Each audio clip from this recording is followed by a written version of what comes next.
professor of international relations and business at USC, with appointments in both the School of International Relations and the Marshall School of Business. He's also the director of the Korean Studies Institute there. Dave's latest book, East Asia Before the West, or Is East Asia Before the West, 5 Centuries of Trade and Tribute. He's also the author of China Rising, Peace, Power, and Order in East Asia. Both of these are with Columbia, and both of them I have used in my classes, and I feel that I just owe you dinner. Sort of a little bit of a kickback for that. Although he doesn't need me, unlike my own books, Dave's books actually sell quite well. His work has also appeared in International Organization, International Security, and other top outlets for the study of international relations and Asian security. He's written op-eds in the New York Times, Washington Post, and others. Another thing I've found that I haven't been as successful with as Dave has been. And as a brief aside, and I think this is apropos for this, Dave giving a talk here in Ithaca, I believe it was in 2001, Peter Katzenstein, J.J. Su, and I organized a workshop that led to the edited volume we did, Rethinking East Asian Security. And at that workshop, Peter observed towards the end, quite quietly, I don't know if you recall this, and this may not be as much of a moment for you as it was for me, but that someone should write a world politics style review article about Asian security, raising questions about realism and its application to the Asian security sphere. Neither JJ or I followed up on the idea, and I guess it didn't register, at least consciously, in Dave's mind. But he did, and he wrote a piece, and I asked that it ends up being one of its more frequently downloaded articles over the past 10 years, and has become a major voice in the study of Asian security and international relations theory. So it's with great enthusiasm that I introduce him all to you. Thank you.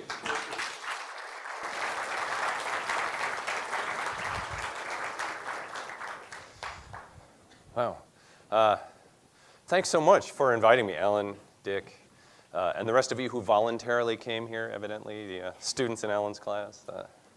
I know you all can't wait. There's nothing you'd rather do on Monday afternoon. I'm delighted to be here at Cornell. I think I've only been here a couple times, and it might have been the most recently, it might have been 2001. But I've always enjoyed coming.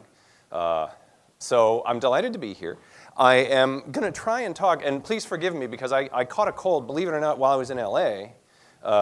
I caught a cold, not here. So I hope I don't cough too much or something like that. But I am going to try and talk to you today about the thing I've been, the sort of line I've been pushing for the last 10 years or so. And what I find interesting about it is I was just having with some of the grad students, and I was talking to some of the other, some of my colleagues, and I was saying, the thing that motivates me, and has ever since the late 90s or whatever, has been the difference between what I know about East Asia and then the difference about the way that we talk about it here in America. Because the way we talk about it doesn't always seem to fit with what's actually going on the ground. And so I did. I wrote that piece in 2003, and it got far more of a reaction than I thought. So I just kept plowing that row or something. And one of the things, the basic way that I sort of think about it is like this. If anybody knows anything about Korea, you know that you can always get 100,000 Koreans out to protest against Japan. And I'm going to talk about this later. It's a national sport, right? They're concerned about certain things. China's one of them. It's not the only one. In fact, it's probably not the major one. In the United States, on the other hand, we are centrally concerned with a giant panda taking over Wall Street, or the dawn of a new dynasty, right? How are we going to react to China? That is clearly the predominant preoccupation that we have when we talk about East Asia. And it's not just the popular press. What's funny is the guy I love to attack the most, but he doesn't notice because he's an endowed chair at Princeton, so he doesn't pay any attention to me, is Aaron Friedberg, who has made an entire career of predicting that China's rise is going to cause instability and balancing and fear in East Asia. So this is a big article in 1993-94, and then he just published another book almost 20 years later on the same topic, that China's rise is going to unsettle East Asia. Now, I'm going to give you one genuine golden nugget of advice And then I'm going to tell you my argument, and then I'll tell you what we're going to do today.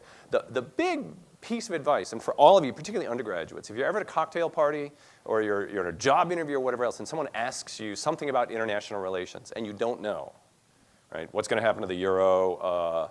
What's going on in Afghanistan? What about China's rise? You can never go wrong being a skeptical realist, meaning, I don't know, I'm really, really worried. Power is all that matters in international relations. I don't know. Situation doesn't look good. Afghanistan, the euro, it's going to fall apart, right? Power is all that matters.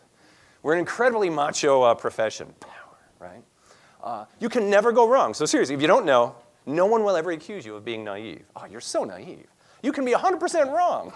Right? It's been predicted for 20 years that there's going to be arms racing and rivalry in East Asia. And he's a hard-headed, rigorous thinker. But my argument is different. My argument is I don't think stability in East Asia is going to be a function of a stable balance of power. China's getting too big, so we have to balance against them and make sure they don't become too dangerous. Or the East Asian states are going to balance against China. And I'll explain what we mean in case you don't know. But I mean, almost everybody knows what the balance of power is. It's pretty self-evident, right? I don't think that's the case. And I don't think it's actually the case of that, or whether economic interdependence will weave us together and overcome the threats of balancing behavior.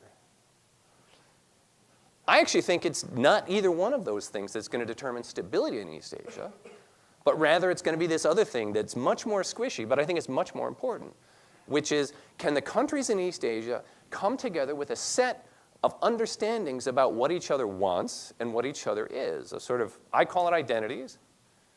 It might be a shared set of values. They don't have to believe the same things. But can other countries in particular come to an understanding of what China wants and China is? And can China come to an understanding of what it wants and what it is that other countries don't find threatening? Now that's very interesting, right? I mean, in some ways, what I'm doing is making an argument that gets into all this other stuff. As Dick mentioned, it gets into what history is. There's a lot of unresolved tensions in East Asia.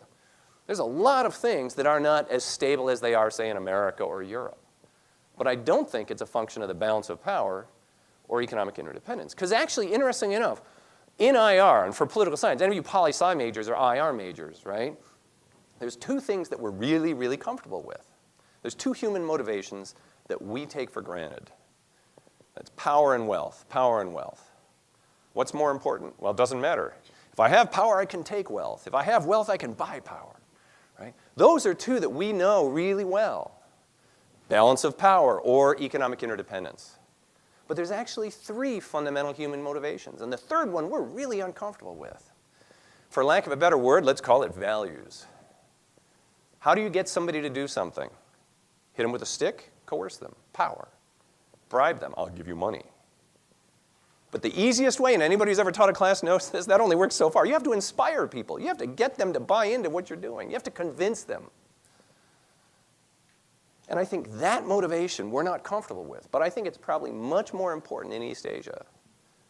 Values, and I'm going to talk about this a lot as we go through. I think that's what's motivating countries. The other things matter. I'm not saying they don't matter at all.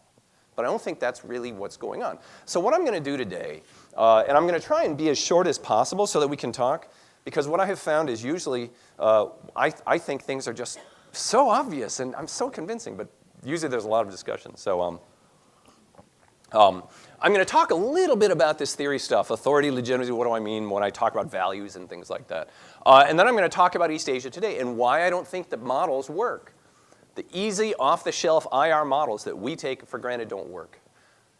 And the example that I'll use and the little bit that I'll talk about China, I'm going to talk about Chinese nationalism as an example of what I mean. And then I'm going to conclude. And then we can talk about whatever you would like. So, you know, roughly, balance of power, as everybody knows, realism is very straightforward. If a country gets too big, it could potentially invade other countries. Power is all that matters in international relations. Big countries are threatening. Small countries are afraid. Therefore, small countries balance together and even out the power so the big country can't invade. In fact, it's an IR theory, but it's now public discourse. right? We talk about it all the time. It's in the popular lexicon. Same thing with economic interdependence. Economic interdependence started out as a theory, now we use it, right? If we're two countries trade a lot with each other, they have a lot of incentive not to fight. It's very straightforward. But this third one is very interesting, right? Because there's a whole bunch of ways that we use all the time to talk about it. Even though we're very comfortable talking about power and wealth, why do countries do things? We're always actually talking often about these other things, values, whatever you want to call them. And let me give you some examples. The best example I can think of in America today is leadership. We are always talking about America as a leader. America as a leader. And I have a slide here. Let me make sure I get this right.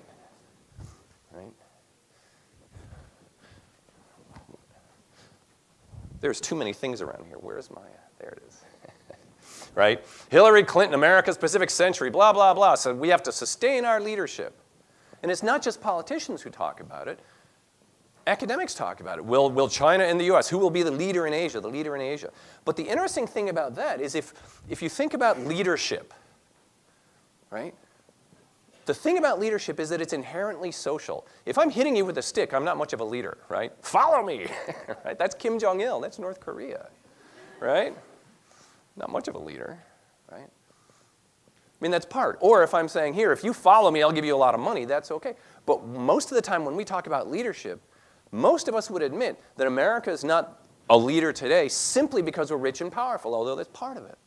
It's also part of the kind of values that we portray. We don't live up to them, but we clearly have a set of articulated values that other countries find legitimate, that they want to follow. They think that's good. You take the hard steps. The other thing about leadership that is also inherently social is without followers, there's no leader. You have to have the consent of the followers to be a leader. We all know countries that, and again, I'm going to pick on Korea since I'm Korean, right? Korean presidents are always saying, we're going to be a leader, right? And I read all these op-eds in Korean newspapers. I say, nobody's following you. Nobody's looking to Korea for solutions, right? Leaders need followers. It is an inherently social concept. And if you use it, you are talking about the kind of things I'm talking about. How do you become a leader? You have to convince other people. If you talk about convincing, persuading, inspiring, you're talking about the things I'm talking about. So anytime we use them, and scholars use them all the time, we're talking about that area that I'm interested in. The easiest other way to think about it is like soft power. Soft power is a concept we know. It's not hitting you on the stick, it's convincing you somehow, right? So little Hello Kitty, gross national cool, I love K-pop. Who here knows Girls' Generation? Okay, see. Sonya-shide, right? For those of you who don't, anyway. We can talk about that another time. But, right, if we start talking about soft power, which we do all the time, we're talking about, can I convince you of something that I'm actually a nice person, right? Now, unless you're dumb, are you going to just take me at face value because I have a Hello Kitty or something, right? It's much deeper than that if you start thinking about it. It's like, what do you stand for? Who are you? How do you think you fit with me? How do I think I fit with you? And those are the kinds of issues that are really driving East Asia today. Right? Another example that I would use is just one last word, and I'm saying this just because you guys may have heard it, is the term hegemony. Right? We talk about hegemony all the time. If hegemony is just being bigger than everyone else, that doesn't mean a whole lot. But hegemony usually means there's a set of values out there that smaller countries think, hey, we want to live up to.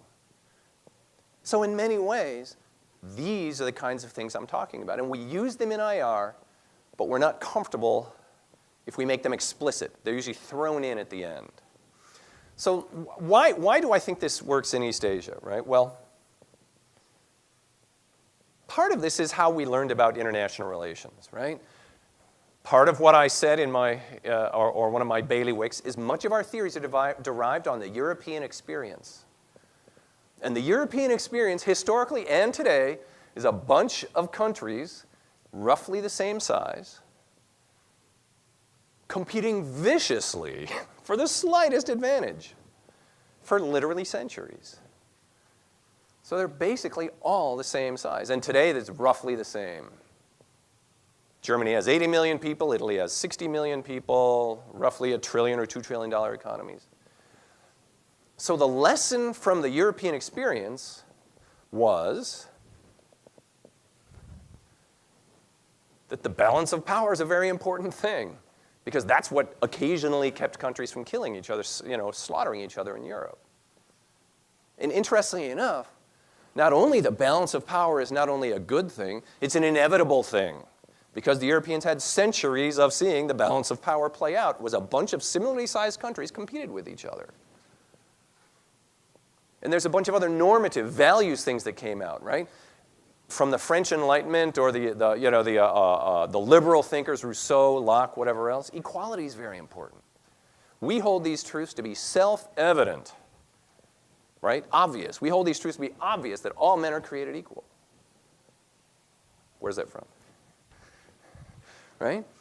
So not just a state of life, a fact of life is equality the most important thing, balance of power, equality. But it's also a normative goal. And of course, Westphalia today, all countries are the same.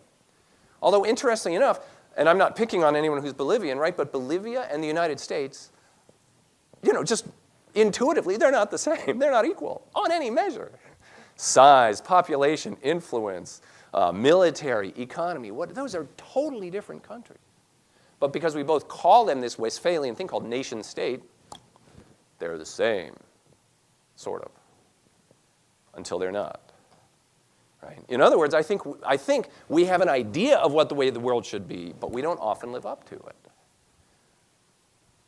And what's interesting, I'm going to conclude by and please make sure that if I don't, somebody raise your hand and say, you were going to conclude with something you think is really cool. And most of you probably won't, but I've got something to conclude at the end of that, right? So that's what we learned. And most of our theories were derived to explain that European experience. That's okay, we can admit it. Europe was the locus, that was the center. Now, interesting enough, if you go to East Asia, and you can go back 500 years, and measure population, GDP, et cetera, et cetera. I was going to do this, but I don't want to waste too much time. It was the same thing. Right? China has always been so much bigger than the rest of these countries. Here's Japan. This is the world's second largest economy, 130 million people, and it looks like a bump compared to China, where you put South Korea and Indonesia with 200 million people. So what's the conclusion from the East Asian historical experience? It's not balance of power. It's not equal states. And the kinds of relations that developed weren't relations and institutions in international relations developed to deal with a bunch of similarly sized states. There are a bunch of things, rules, norms, whatever, designed to deal with very uneven states. Hegemony is a fact of life. Unequalness is a fact of life in East Asia. It's a very different experience, a very different historical experience, very different cultural experience. A lot of interesting things that you can think about in terms of how this as an international system, as a region historically, might have functioned very differently from Europe. Sounds like a great book. Can I make my joke? It'll make a great Valentine's gift. No, don't try that. Your girlfriend or boyfriend will not be happy. But, right, the current debate today is whether the balance of power will overcome interdependence or whether interdependence will overcome the balance of power in East Asia. But again, I think that's trying to squish into East Asia a set of dynamics that don't necessarily fit. Trying to force them in because that's what we're comfortable with. Excuse me. And frankly, China's not helping out a whole lot. We used to talk about China's smile diplomacy. They seem to be more snarling the last couple of years. A lot of interesting questions why. But certainly China, this is after the Japanese Coast Guard, this Chinese fishing boat rammed the Japanese last year or so, right? A lot of incidents like that. But my fundamental claim, sorry. This is more vivid. South Korea. So that's sort of frown diplomacy. Here we have South Korea's total trade. Here's trade with China, Japan, and the United States from 1995 to 2009, over a 15-year period, 14-year period. What's remarkable about this, and every single country in the region has done the same thing, is that Korea used to be focused totally on Japan and the United States. China wasn't an important target. Not only has it become by far the largest trading partner of South Korea, but extremely quickly. And this is the same as Japan, as Southeast Asia, as Vietnam, every other country in the region. They're focused on China economically. Enormously deep and complex economic relationships. But of course, China continues to get big. But what I think is so interesting is that East Asian states, despite China's skyrocketing influence in terms of its economy, and here's the size of its economy from 1975 to 2000, right, is that these countries are not actually stepping away in terms of fear and balancing against China. And the best indicator of that is how much they spend on their defense as a percentage of their gross domestic product, as their economy. You can always find some guy in Japan who's going to say, oh, I hate China, or let's balance. Someone in Vietnam to claim blah, blah, blah, blah, blah. But the best way is what they actually do, not what they say. And here's Southeast Asian countries, Indonesia, Malaysia, Philippines, Thailand, Singapore, and Vietnam. During the height of the Cold War, 75 to, say, 1989 or so, they spent an average of around 4% of their economies on defense. When real threats to their existence dropped, so did their defense spending. So now they spend an average of about 2%.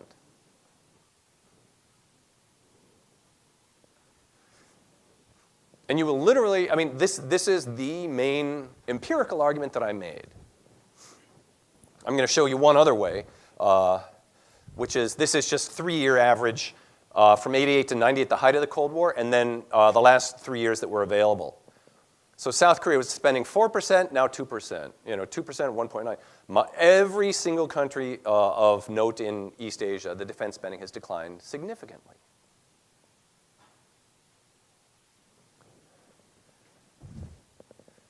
Vietnam's perhaps the most interesting. For some reason, I have no idea why this data is not available. I checked CIPRI, I checked a bunch of places, right?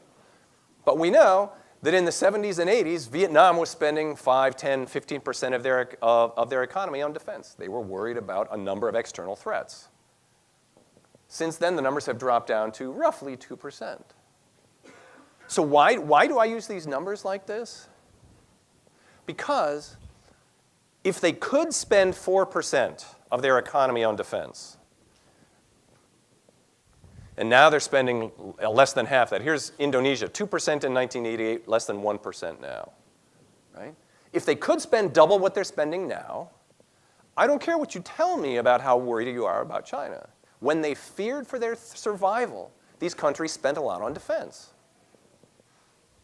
They're spending less now. Until these numbers go back up to Cold War levels, I'm not backing down on the argument that they're not balancing China, no matter what they say. No matter what we hope they say. And that's really interesting because you will hear an increasing sort of roar from America about how everyone's worried about China's growth. But this is Indonesia's president. Actually, I didn't put the quotes on there, right? But both Indonesia's president and prime minister, after the U.S. said we're going to put troops in Darwin in Australia, they were like, well, I don't know. Let's not be too hasty. Fairly worried about, and the actual quotes, I should have put down the quote from the president, was, the region is very dynamic. I'm not sure it's really suitable anymore to have just one power be the dominant power, blah, blah, blah, blah, blah. Right? So why is this interesting? It's interesting for a number of reasons. Number one, our theory of balancing says precisely the opposite. The bigger that China gets, the more scared should countries like Korea and Vietnam be. Precisely because China doesn't even need a navy to get there. Right? We're the ones who actually shouldn't have to worry. Right? We've got a whole ocean between us and China. Right? But we don't see the same kind of fear or behavior that we would predict our standard IR theories would predict. So that's what I find very interesting. Now, what happens a lot of times when I do this talk, I was just over at another university, and a very prominent Japan spouse just said to me, yes, they are balancing. It's like, no, they're not. Yes, they are. Aside from the name calling, right? That's why I think these indicators are very important, right? The question becomes both, how do you explain this away, and then why?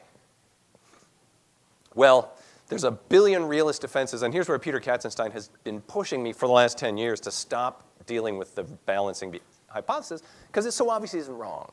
So I'm going to go on to the why. And the main argument, actually, for why not, is that many of these countries have not sorted out their relationship with China. That's very clear. I'm going to talk about some of the things they haven't sorted out. But very few countries fear a Chinese military invasion. They don't fear for their survival from China. And I don't think any responsible analyst, even in the United States, thinks that China poses any military threat to Vietnam's survival or Korea's survival. Much less, obviously, getting on boats and rowing over to Japan or something like that. So they don't spend more. I mean, it's a pretty straightforward argument.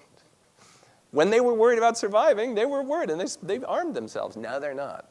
And very few of us can envision that kind of a scenario. US and China might have to work something out. Even there, it's hard for us to envision a war other than, say, over Taiwan. Who fears for their survival in East Asia? Now only two countries, Taiwan and North Korea. The smallest countries, not the biggest ones. So what is the barrier then? Why, if they're not necessarily worried about invasion, aren't things, why isn't everything like Europe or America, right? And I thought I'd give you the best view I can in a talk is to talk about Chinese nationalism. Because I think it's a great window on the kind of points that I'm making, which is, does China have values that others respect?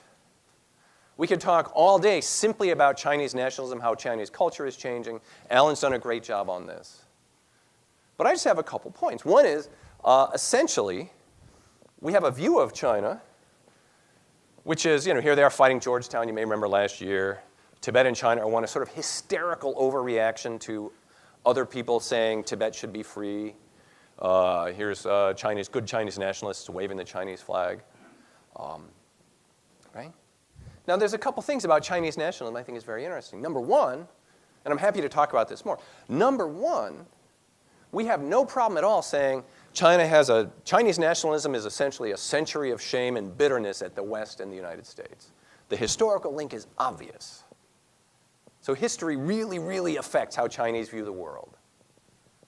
That's basically, I would call it the conventional wisdom, and Alan can correct me if I'm wrong, but sort of, I'm not saying it's right, but that's sort of conventional wisdom about Chinese nationalism, right? Bitterness at Japan for imperialism, bitterness at the unequal treaties, et cetera, et cetera. And it's very clear today that that's an element of it, a sort of either defensive or aggressive nationalism, how dare you criticize us, et cetera. But whatever else, it's very interesting that that's what people, when they look at China, motivates them, right? It's not necessarily how big China is. A different nationalism, they might be very different. Now, what I find more interesting than that, because that's the caricature, that's the cartoon you're going to see, is that there is a debate going on in China today and around the world about what China should value, what it does value, and what it might value. And we tend to poo-poo these things. But I think there's more to it than that. Right? There is a whole other discussion in China about, is there maybe an alternative story we can tell about ourselves? We've been telling ourselves one story. Oh, how evil the Western powers were. Now, we all laugh when they try and set up Confucius Institutes or talk about Zheng He's peaceful trading ships and blah, blah, blah. My point is not whether or not it's going to be successful. My point is, in China today, there's a big debate going on about how do we view ourselves.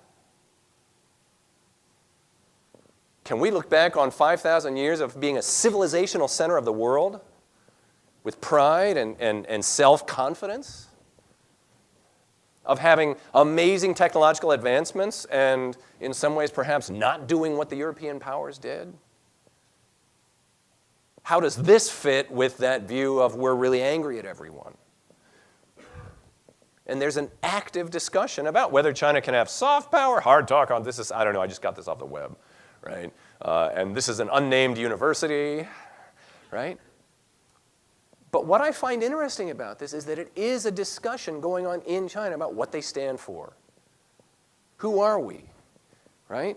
I mean, my short, and this is totally unfair, but my short discussion of Chinese domestic identity is whatever was traditional got wiped out during communism because nobody wanted to be known as being a capitalist roader or whatever. So we burn all the books and everything. Culture Revolution, Great Leap Forward. But whatever communist values were there were also then totally destroyed with the reform era. Like, forget that communism stuff. And so now it's basically people are trying to figure out, what do we have? What do we stand for? We certainly don't stand for communism and world solidarity anymore. Do we really want to go back to feudal, blah, blah, blah, right? But it's a conversation that's going on in China, and it hasn't been sorted out yet. And how it gets sorted out, along with how Japan, Korea, Vietnam, and else sort out their discussions about who they are and what they care about, is going to be much more important for whether these countries get along or not than probably whether China is 50 or 51 times larger than Vietnam. Now, the other thing to point out is that it's not unique to China. The thing I always point out, Japan has territorial disputes with every single country that it could have territorial disputes with. There's nobody else, right? This is Russia, the northern territories. They still have not sorted that out. This is Dokdo Takeshima, which we'll talk about in a minute. And obviously down here, it's the sort of China, Taiwan, et cetera, islands, right? Japanese haven't quite sorted out where they really think they fit in East Asia, or are they really something different or not. And I had to show this. I couldn't resist. Yay. Right? Yasukuni Shrine. It's, how many people have been? 1, 2. You should go. It's fascinating. A lot of things I could say about that compared to, say, for example, the Vietnam War Memorial or the Korea War Memorial, right? But they haven't necessarily sorted out what this is during cherry blossom, right? And interesting enough, of course, Korea, deterring a rising power, is going to build a naval base near a disputed island. Oh, but look, they're going to spend $300 million to deter Japan from taking over these disputed islands. And does anybody know Dokdo Takeshima? Nobody lives there. They're literally like barely sticking out of the water. But Korea's going to spend $300 million on a naval base here. So either we take this seriously, that Korea, of course, they don't necessarily love China. I'm not naive. I'm not stupid. Right? I'm not saying everybody loves China. But the point is, their concerns are different. China's one of them. It's not the only one. It's probably not the primary concern. They have a lot of other things they're trying to figure out. And the thing I always tell Koreans about their national identity is, why are you so insecure compared to Japan? Who cares what Japanese think? It doesn't get me a lot of friends in Korea because they really care. And I'm like, why do you care? Right? But the point is that when I think about how China fits into the region, it's really a regional view. Let me blank this for a minute. Right? It's really a regional view. China is part of the region. They have centuries of relations with each other. Some have worked out, some haven't. But what I think is fascinating is that China's rise has not yet gone the way that Aaron Friedberg and John Mearsheimer desperately hope that it goes, frankly. Right? Which is all the East Asian countries, fearing China's rise, bandwagoning over the US or clinging to the United States. So explaining why that's the case is very interesting. At the same time, to say that does not mean, on the other extreme, that everybody loves China and that the region's already stable. It is far more stable than it was 50 years ago. But for example, and let me just try and emphasize this, right? To say that it's not as dangerous as many people in the United States expect or think does not mean that it's the other extreme, that everybody loves China. It's a pretty simple argument, right? It's sort of somewhere in the middle. But as somebody told me once, right, the only place you get run over is right if you're in the middle of the road, right? But it's not that complex. So what about the future then, right? What do I think is going to happen? Let me make sure I have my notes here. Right. In part, this comes back at some very interesting theoretical things for you grad students out there or whatever, right? In part, this comes down to, are we identical, and can our simple, spare models that assume power and certain kinds of interests, can they explain the entire world? Or are we similar, but with some important differences? And how do you take that seriously and make sense out of it? How do you take seriously history and culture that are affecting the way these countries view themselves and each other? It's far easier to say, 2 countries, 2 issues, what are they bargaining about? Here's my preference orderings. I come down on this side. These things are important. How they view themselves, how they develop their own cultures and identities and things like that, right? So my conclusion about East Asia today is more stable than it's been at any time since the arrival of the English at the Opium Wars in 1840. That started a massive change, a chaos change. Everything has changed. By the mid-70s, many states were organizing, new states, old states reorganizing themselves. The region, by any measure, wars, deaths, fear, is far more stable now than it's been at any time since, say, 1839. That doesn't mean it's like Europe. It probably never will be. I think that's the wrong comparison. But interestingly enough, and where I think it really gets interesting is this, which is, and I did remember, good for me. Do we have any students from mainland China here? Wow. Do you have a passport? I know the answer to that, but how many of you have a passport? You wouldn't be here if you didn't, right? How many of you have ever questioned the fact that you have a piece of paper that somehow says who you are and where you fit? Said, why do we have these things anyway? Right? Why is this thing the most important document that I'm going to own probably in my life? Is anybody? Anybody in America ever? I never did until I started doing this research, right?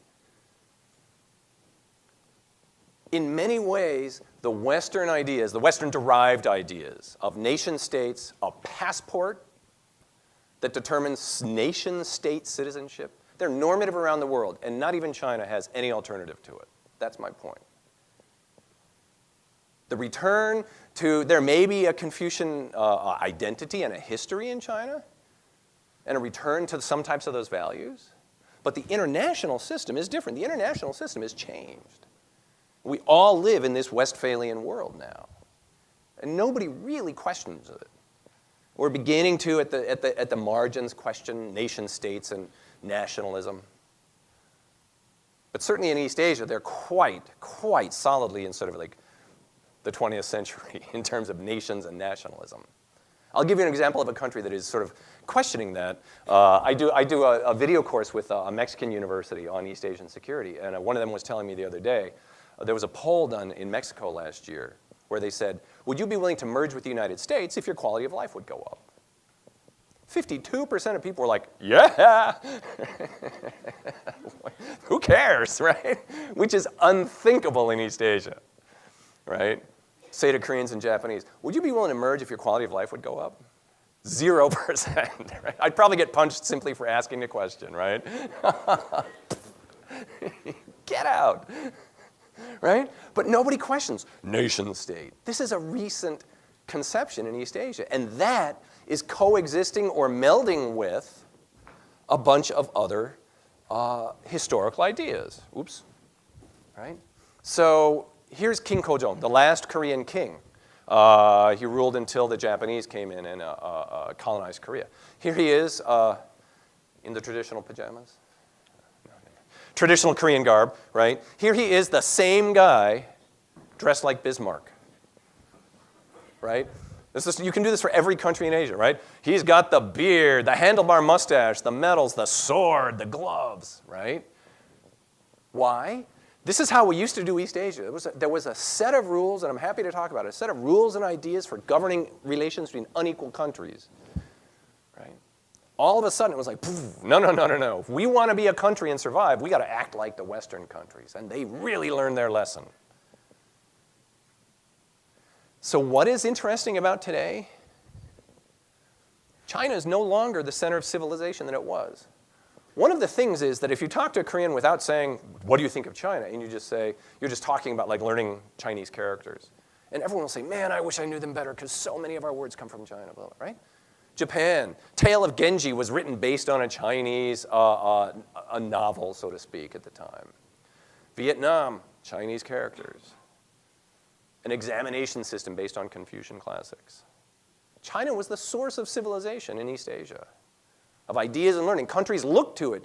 Talk about a hegemon or a leader.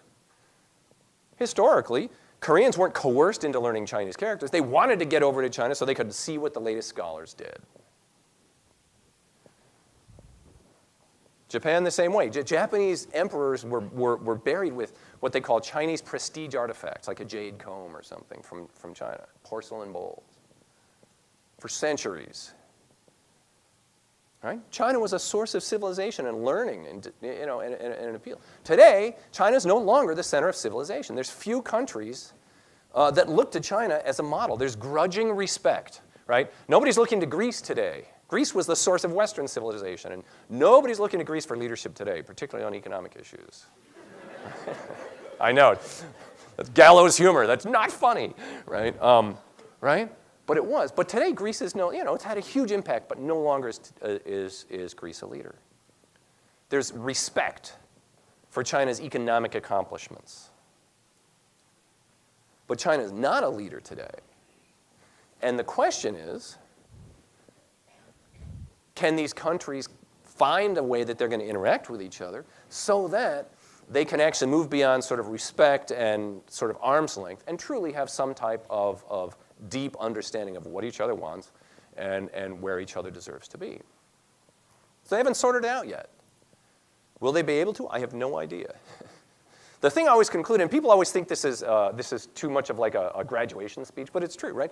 The future is being written today, right? I have no idea what's going to happen.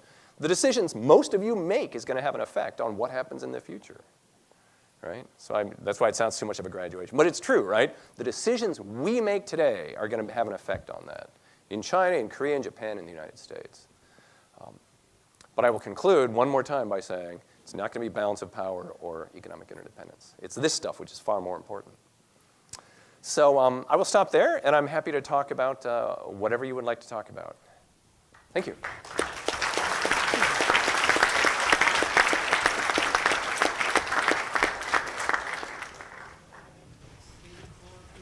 Go ahead, you can do it, sure.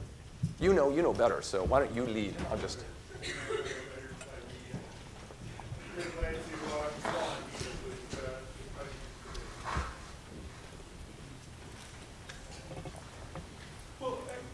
Not all at once. Huh? I ask you to expand on your vision. Of course, you don't know what the future is going to hold, and you don't think anyone does, and you're right.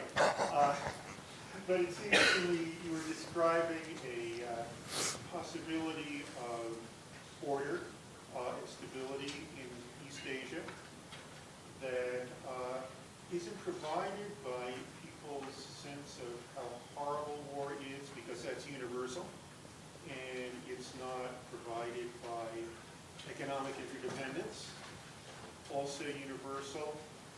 There's something, a distinctive possibility in East Asia of an order that isn't based on commerce or fear of killing. Could you describe a version of that order? Because you said it's not going to be the tribute system anymore. It's not going to be we all look to a Confucian ethic that comes from China. It's going to be something else. What's an example of something else? Started with the easy one, huh? Oh, that's yours. Okay. Oh, I think okay. It's like, what did I do? That was very impressive. I just do that on purpose sometimes. What did I do? Okay. So you can still hear me? Yeah, I mean, you know, if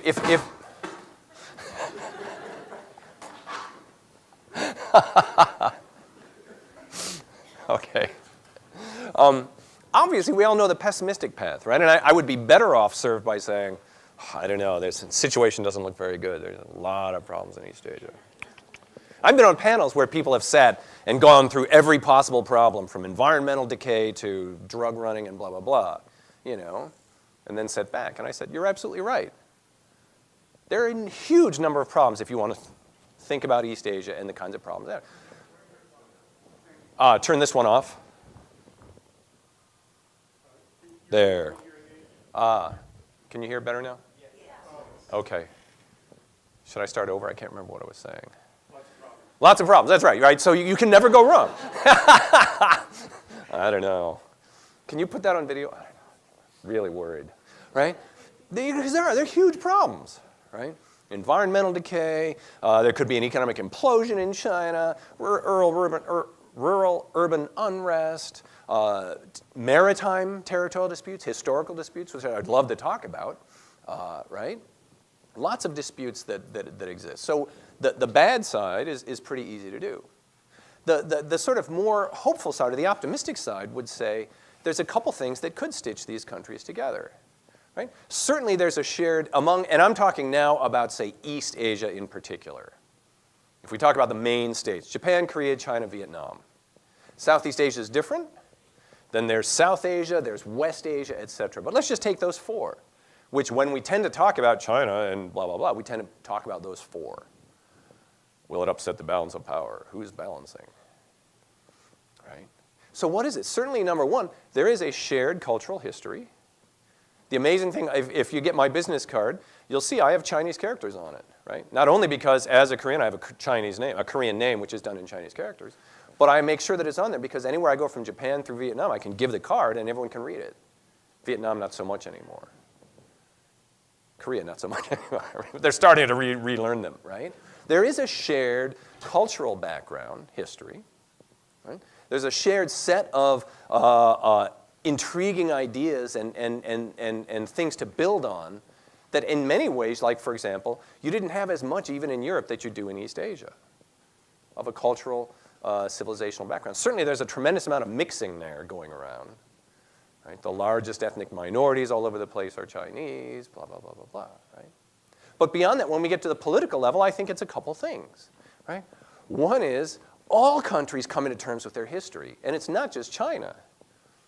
Think of the problems that Korea and Japan have with their own histories. This is not going to be easy. But Japanese aren't really comfortable with it. South Koreans aren't. I mean, if you start actually peeling back that layer of how South Korea treated its own citizens during the war, North Korea, and then clearly China is going to have a very difficult time dealing with its history, right?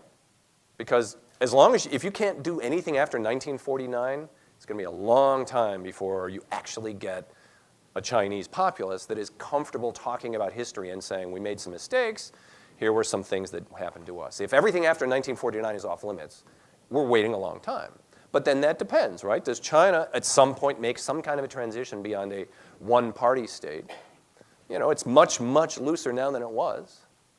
I think in 2012, we are far farther in terms of openness than when I was like in college in the 80s when people thought of China opening up. I don't think anybody thought they'd get to where they are today in terms of openness,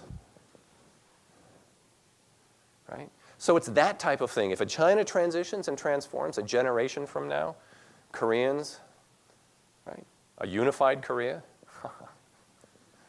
Again, don't hold your breath, right? But these are the kinds of things that are the barriers, and if those barriers get changed or removed, there's a real possibility for a different Asia, one that isn't totally focused backwards or on unresolved Cold Wars like in North and South Korea, or on what the communists did or democracy. I know it's a long-winded answer, but I think it deserves more of an answer because there are alternative pathways out there.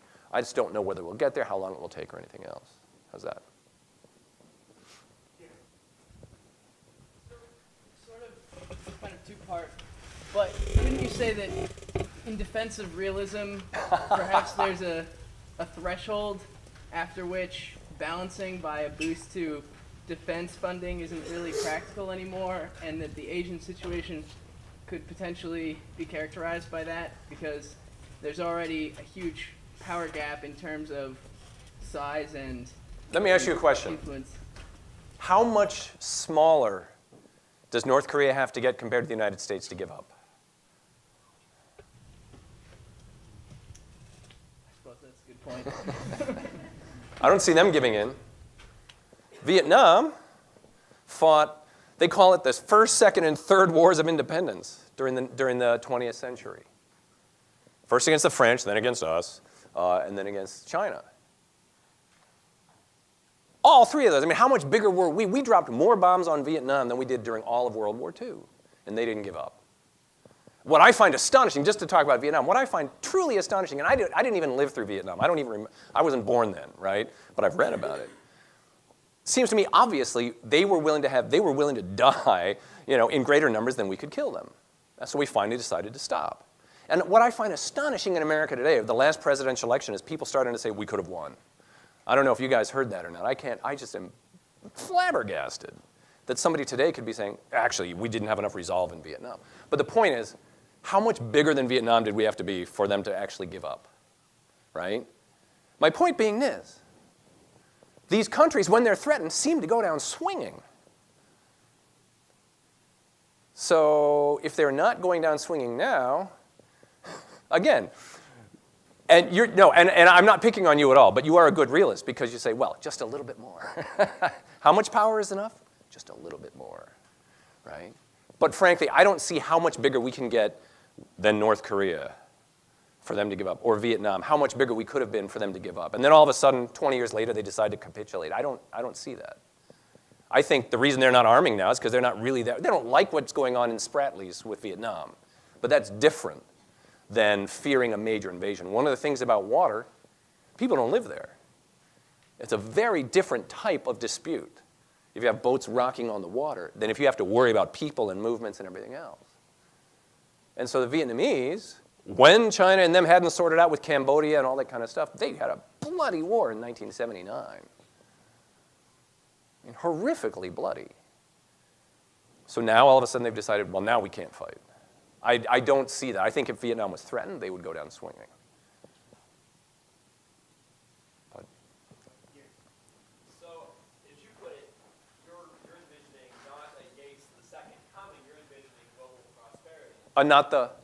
Like Yates the second coming, the end is near, is the mainstream Oh. political rhetoric of America, really right now, right? That's what they're saying. So, It's a debate. face to face with that, I guess. If you're running for president, that's not the So thing to say. you see an expanding pie where economic policy is going to be the large part of the debate. China right now is kind of taking non-interventionist stances with a lot of countries around the world, and that is some concern of the European Union and the United States. How do you see their evolving position on these issues affecting not just their significance in their area, but globally? I think that's a great question. I don't know if you guys heard, but it's like, China's not interfering a lot of times. Now we're annoyed at them because they're not interfering. They're not supporting peacekeeping, et cetera, et cetera. The belief is that way, right? Here's why I often get, my wife tells me, you should start out every talk hammering on how bad China is. Human rights, pollution, blah, blah, blah, right? And then make your argument. Because if you just make the argument, people think you're a panda hugger, right? Because here's the thing. What I find so interesting about that is the way that often our fears about China, I think, reflect more of what we're worried about than what's going on with China, right? So I should say, oh, China, horrible, horrific human rights abuser, blah, blah, blah.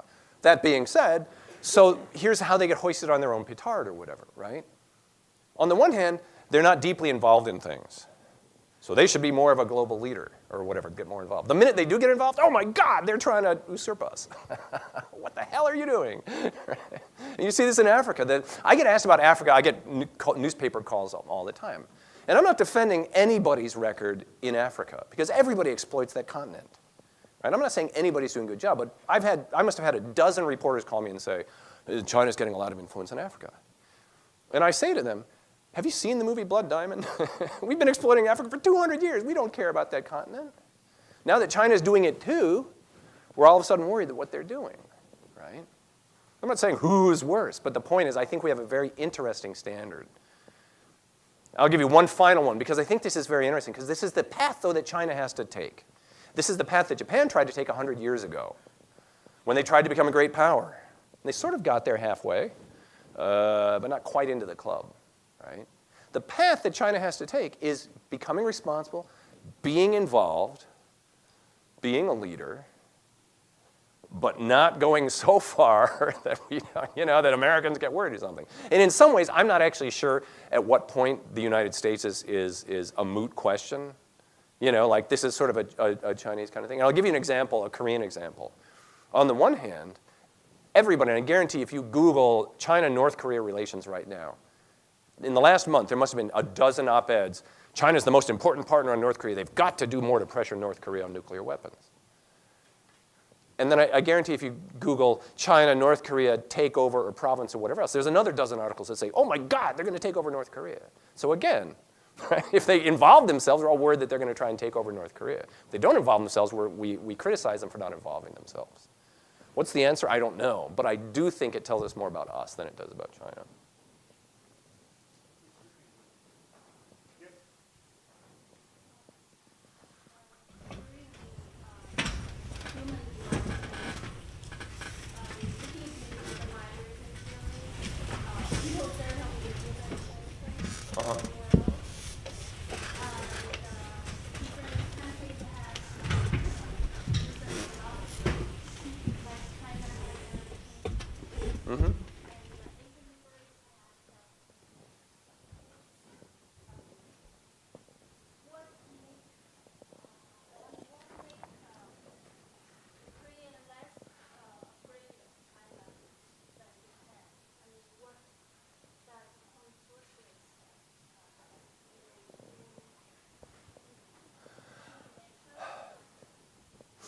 I don't think Korea or Japan is actually different that much with regards. I mean, their histories are different.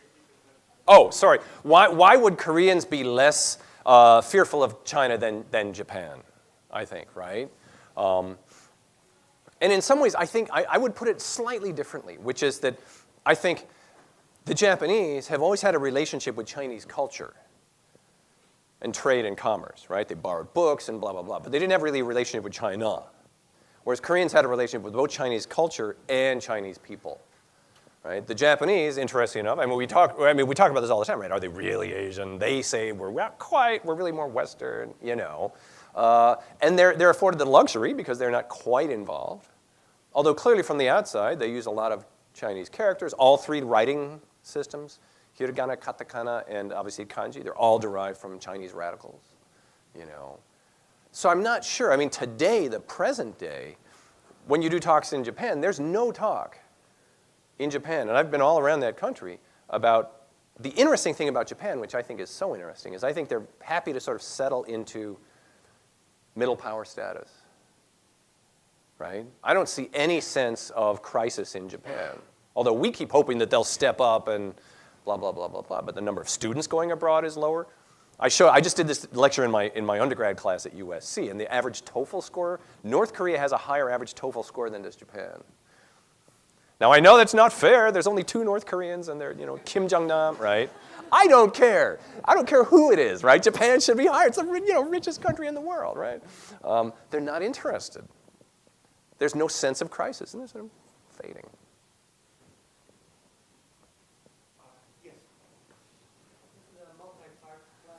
Uh-oh. To what extent do you see outside forces influencing internal debate within China? For example, us taking the predominant role, especially militarily, in that area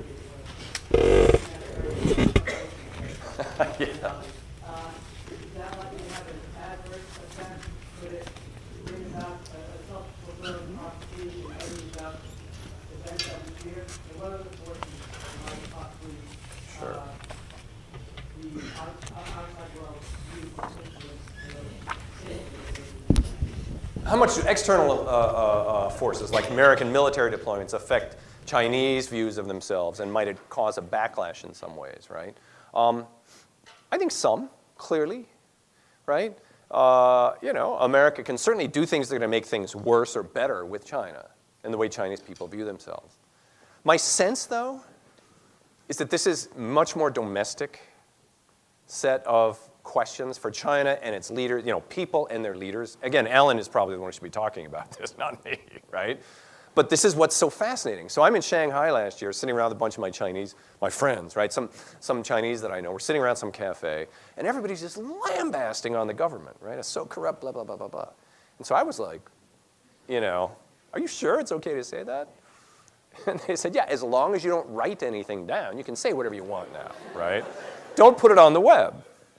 And there was a pot of flowers in the middle, and so I was like, I really like the Communist Party, just in case, right? Dave Kang, right?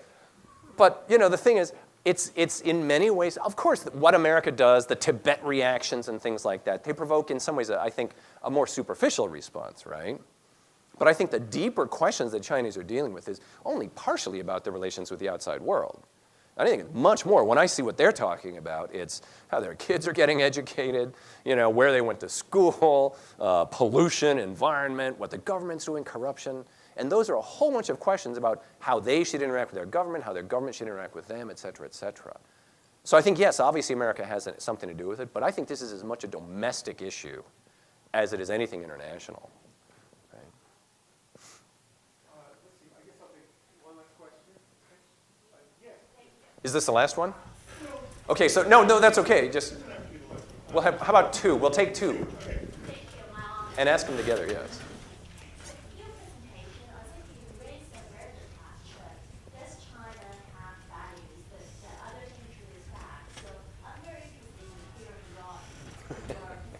Okay, good.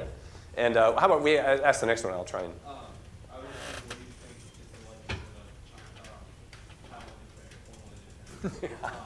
And what, in the near future? Well, I can guarantee the near future, no, right? He just got reelected. Ma and Joe just got reelected, so. No, this is a great question. I'm sorry, because one of the things that I said in China Rising, the book that I talked about there, and I'll start with the Taiwan one, is that the question about Taiwan is not a question of economic independence and balance of power, right? The question about Taiwan is it a nation state or is it not? Right? It's a question of what is Taiwan. It's an identity question. It's a values question, right? That's the issue. And to all of us, superficially, we all know the answer. No, it's not. The U.S. has formally said, no, it's not. It's all part of one China. You just don't fight as you sort out who's the leader of China. We've said that. Every country in the world essentially has said that, other than like 23. But then we've got a set of beliefs that say it's a democracy, it's got its own economy, its own dollars. Of course it's a country, right? And the sort of legal, what we did as a nation state in signing treaties and normalizing diplomatic relations is one thing, and what we sort of think about what Taiwan is a different thing. Culturally, of course, they all speak Chinese. It's amazing, right? I mean, in many ways, Taiwan is more traditional than China because they use traditional characters, They're more conservative, right? So the question really is how that works out. And I could talk, again, for a whole hour about it. But my sense is a lot of people are less worried about Taiwan right now because on a political basis, two things have happened. Number one, the Taiwanese urge to declare formal independence has sort of abated a little bit.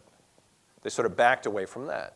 They're happy to be de facto independent because you can go to Taiwan and you can buy a book about Chiang Kai-shek or whatever, right? I mean, you can use traditional characters.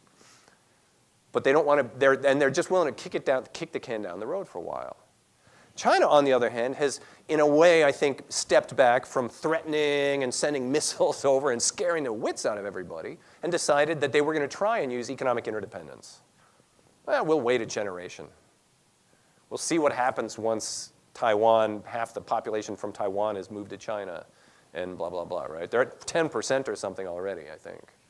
But 1.5 million have moved back. So they're willing, we'll just wait. So I think in the near term, both sides have decided, let's just back off. Let's just sort of see what happens, right? The thing about Chinese values that I find interesting, and I am not a China domestic anthropology person. It's just I have some friends there, some of my best friends are Chinese. But the thing is, the thing that I think interesting about China is, on the one hand, you have 60 years of communism where they tried to wipe out the traditional ways of doing things. And then you had communism where everyone was wearing a Mao suit and carrying the red book and stuff, right? That didn't last. I mean, that was like a generation maybe. But when I walk around now, there isn't a whole lot of values, right? And I don't mean to insult all of you Chinese, right? But I mean, you know, sort of a clear set of values for what you stand for and what's right and what's wrong, it's not quite there. But there's a lot of roots. I think there's a lot of historical roots about family relations and family obligations and ways in which you expect the government to interact with each other that are sort of latent, that are little sprouts. My sense is China would probably be more like a South Korea than anything else. North Koreans are really angry at South Koreans because South Korea is nothing like the Confucian country that North Korea is. I mean, South Korea is totally modernized now. But there are roots, Confucian or traditional roots in Korean culture, although it's incredibly westernized. And some horrifying things happen, like boyfriend and girlfriend walk around holding hands in public. No, I know, you're shocked. No, right? But it's changed. When I first went to Korea in the mid-'80s, you didn't see that, right? You just didn't hold hands with your girlfriend. Now you do. No, my point, I don't want to joke about Korea too much, right? Korea, number one. But my sense for China is that there are deep roots that a generation or so did not wipe out. And the question for China is getting back to some of the roots that you should justifiably be proud of, and then integrating them to a modern world where clearly things are different, economically, culturally, politically, whatever else, right? And it's a test. Taiwan has done it. Singapore has done it. I mean, you know, China as a country will find its way, I think. That's what I ultimately think, long run, right? So I guess that's about it. We are centrally concerned with a giant panda taking over Wall Street, or the dawn of a new dynasty, right? How are we going to react to China? That is clearly the predominant preoccupation that we have when we talk about East Asia. And it's not just the popular press. What's funny is the guy I love to attack the most, but he doesn't notice because he's an endowed chair at Princeton, so he doesn't pay any attention to me, is Aaron Friedberg, who has made an entire career of predicting that China's rise is going to cause instability and balancing and fear in East Asia. So this is a big article in 1993-94, and then he just published another book almost 20 years later on the same topic, that China's rise is going to unsettle East Asia. Now, I'm going to give you one genuine golden nugget of advice, and then I'm going to tell you my argument, and then I'll tell you what we're going to do today. The big piece of advice, and for all of you, particularly undergraduates, if you're ever at a cocktail party or you're at a job interview or whatever else, and someone asks you something about international relations, and you don't know, right? What's going to happen to the euro? What's going on in Afghanistan? What about China's rise? You can never go wrong being a skeptical realist, meaning, I don't know, I'm really, really worried. Power is all that matters in international relations. I don't know. Situation doesn't look good. Afghanistan, the euro, it's going to fall apart, right? Power is all that matters. We're an incredibly macho profession. Power, right? You can never go wrong. So seriously, if you don't know, no one will ever accuse you of being naive. Oh, you're so naive. You can be 100% wrong, right? It's been predicted for 20 years that there's going to be arms racing and rivalry in East Asia. And he's a hard-headed, rigorous thinker. But my argument is different. Those are two that we know really well. Balance of power or economic interdependence. But there's actually three fundamental human motivations. And the third one we're really uncomfortable with. For lack of a better word, let's call it values. How do you get somebody to do something? Hit them with a stick? Coerce them. Power. Bribe them. I'll give you money. But the easiest way, and anybody who's ever taught a class knows this, that only works so far. You have to inspire people. You have to get them to buy into what you're doing. You have to convince them. And I think that motivation we're not comfortable with. But I think it's probably much more important in East Asia. Values, and I'm going to talk about this a lot as we go through. I think that's what's motivating countries. The other things matter. I'm not saying they don't matter at all. But I don't think that's really what's going on. So what I'm going to do today, and I'm going to try and be as short as possible so that we can talk, because what I have found is usually, I think things are just so obvious, and I'm so convincing, but usually there's a lot of discussion. So I'm going to talk a little bit about this theory stuff, authority, legitimacy, what do I mean when I talk about values and things like that. And then I'm going to talk about East Asia today and why I don't think the models work. The easy, off-the-shelf IR models that we take for granted don't work. And the example that I'll use and the little bit that I'll talk about China, I'm going to talk about Chinese nationalism as an example of what I mean. And then I'm going to conclude, and then we can talk about whatever you would like.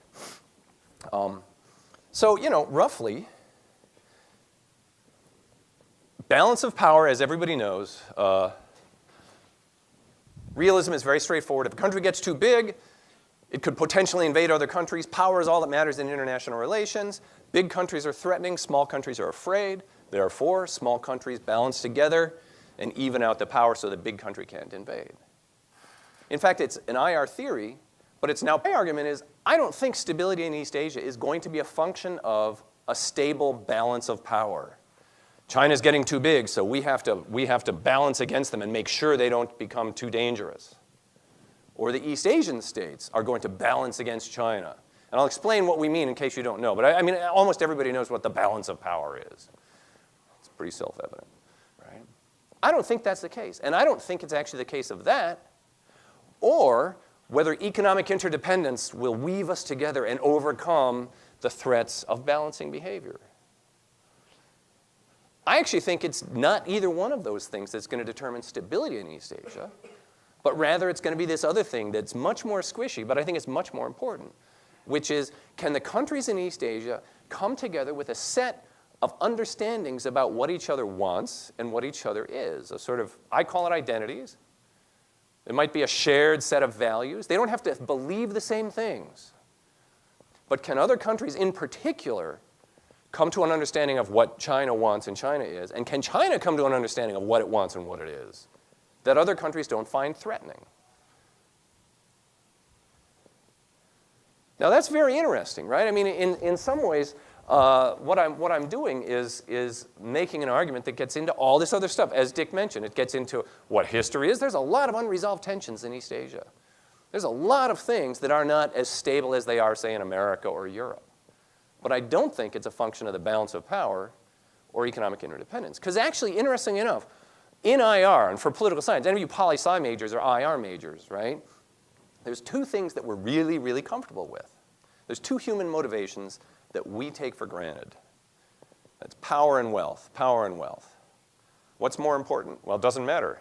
If I have power, I can take wealth. If I have wealth, I can buy power, right? Enthusiasm that I introduce him all to you. Thank you.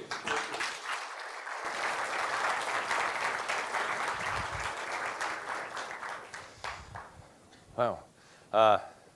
Thanks so much for inviting me, Alan, Dick, and the rest of you who voluntarily came here, evidently, the students in Alan's class. I know you all can't wait. There's nothing you'd rather do on Monday afternoon. I'm delighted to be here at Cornell. I think I've only been here a couple times, and it might have been the most recently, it might have been 2001. But I've always enjoyed coming. So I'm delighted to be here. I am going to try and talk, and please forgive me because I caught a cold, believe it or not, while I was in LA. I caught a cold, not here. So I hope I don't cough too much or something like that. But I am going to try and talk to you today about the thing I've been, the sort of line I've been pushing for the last 10 years or so.